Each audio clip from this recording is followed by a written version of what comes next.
and welcome to James Les's Express Lane, where we get you out as fast as possible, bringing you the review for Overlord, aka Nazi zombies.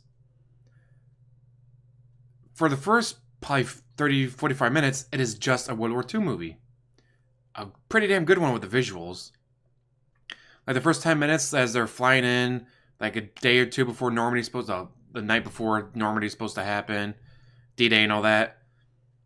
They're on the plane, like they got the visual of the bombs being shot. They're flying over, trying to get in undetected.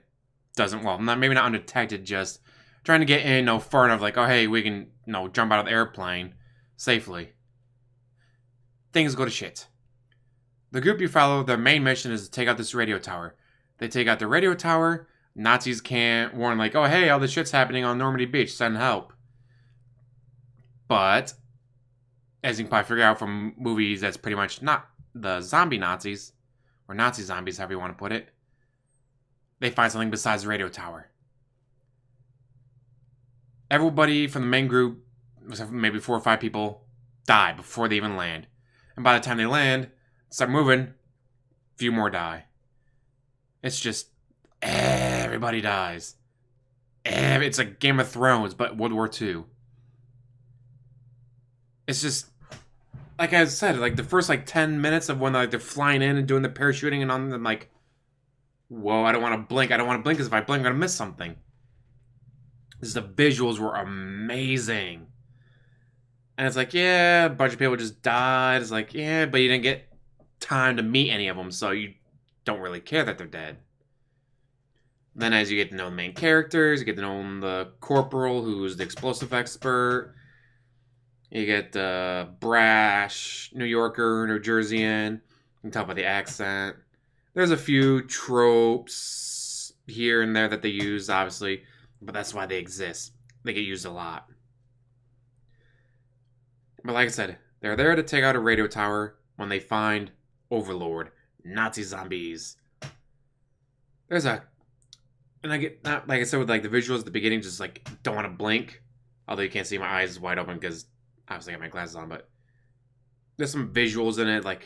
Those are just really good visuals. Those are really good special effects. Those are really good, prosthetic makeup and all that. For some scenes, I'm wondering if they did what Dawn of the Dead remake did, where, no joke, Dawn of the Dead remake, they went down to a veterans hospital hey, you mister without an arm, you're going to play a zombie that's missing an arm. Hey, you mister with no legs, guess what? You get to play a zombie with no legs.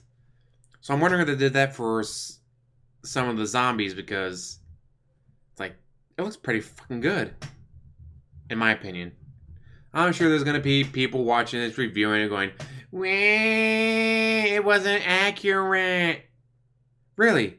A movie involving Nazi zombies wasn't accurate. This guy's black, they wouldn't have been so nice to him. Again, Nazi zombies. This is not a based on true story following people. No, this is about Nazi zombies. But for the first 30-45 minutes before they actually get to the radio tower and all that and find the zombies, it is pretty much a based on true events. The day before Normandy, these people had to get in and blow up this radio tower. They had advertised it as that without mentioning the zombies. People would have been, their mind would have been like, wait, what? I thought this was supposed to be based on a true story. Where did you hear that? In the ads. Show it. If they hadn't actually specifically said based on a true story, they had just based on a story. Just try to get people in to think that this was just a World War II movie about a group that had to blow up this radio tower to make Normandy happen. They would have tricked so many people. People would have been like, wait, what the? I thought that was based on a true story.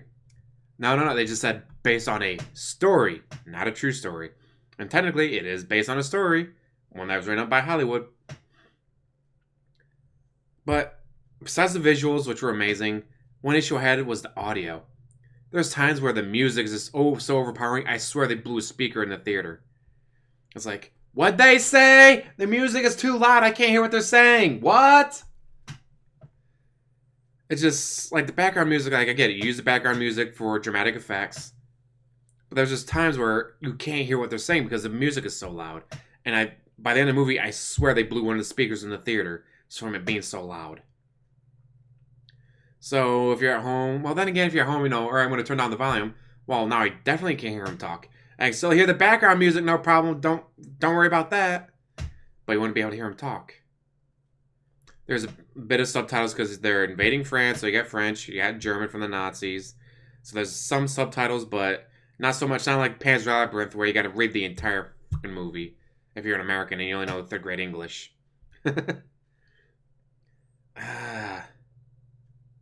Yeah, it's Nazi zombies. The movie. I came in expecting Nazi zombies. I got Nazi zombies and more. I got really good visuals. I got really good opening scene. I got really good action. I got really good prosthetics. It's just thinking like, this movie probably has a tenth of the budget that Justice League had, and their CGI looked better. Yeah, no, for the one guy, the main villain guy, they did amazing work on his CGI.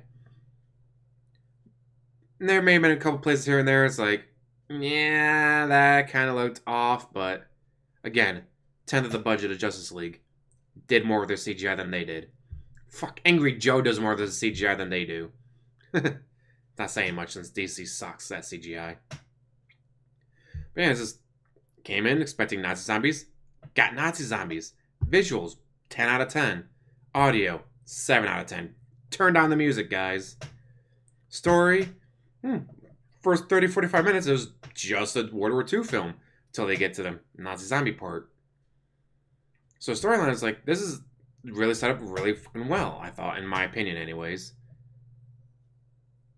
Acting, there was no major names in this. There was no, oh, that's Samuel L. Jackson. Oh, that's Mark Wahlberg. Oh, that's Dennis Leary. Like, there was no major names in this movie.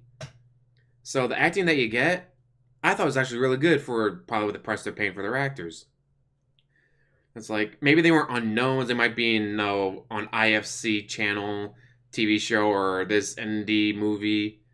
Like the woman who played Domino in Deadpool 2.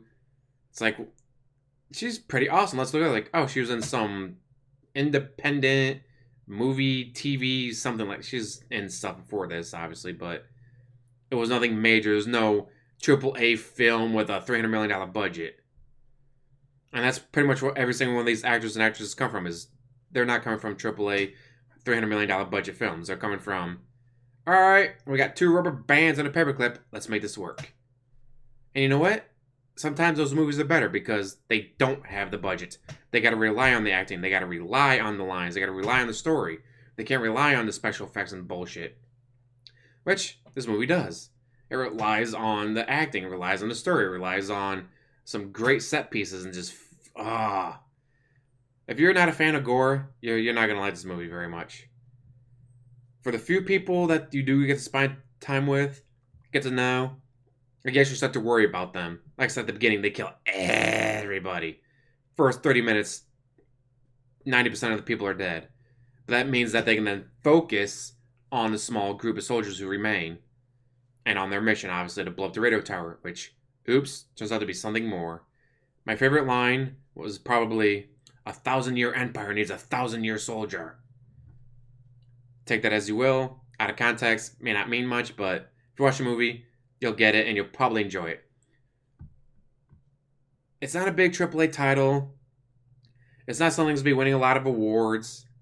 But for me, I enjoyed it. Entertainment, 8.5 out of 10.